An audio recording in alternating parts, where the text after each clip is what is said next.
This woman was sent to the lunatic asylum in 1913, and today I will tell you her story. Florence First was born in 1883 in Bath, Somerset.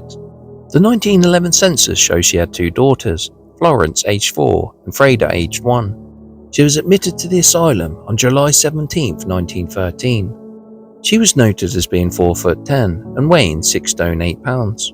They say she is the wife of a deported German man who was frequently convicted for felony, refusing to maintain his family, and she and her children had to rely on parish relief. Neighbours say she often threatens to drown herself, and she wanders around at all times of day and night. Her two children are now in a cottage home. One of the girls was described as mentally weak. It was said she was suffering from recent mania. She rambles on about religion and denies violence to her children.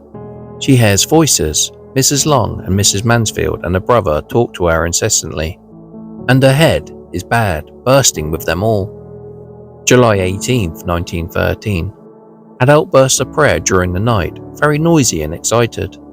Never asks about her children, but sometimes calls out for her husband.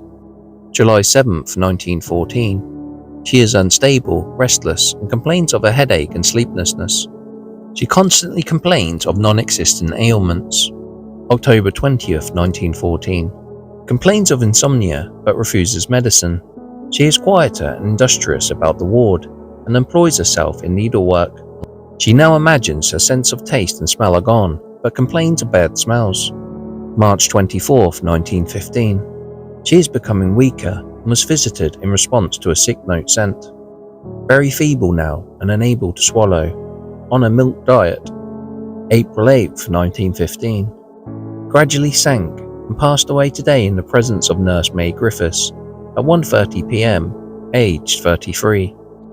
Cause of death, organic brain disease. Florence is buried in the Mendip Hospital Cemetery, Section F 175. Sadly, there is no marker to know where she is buried.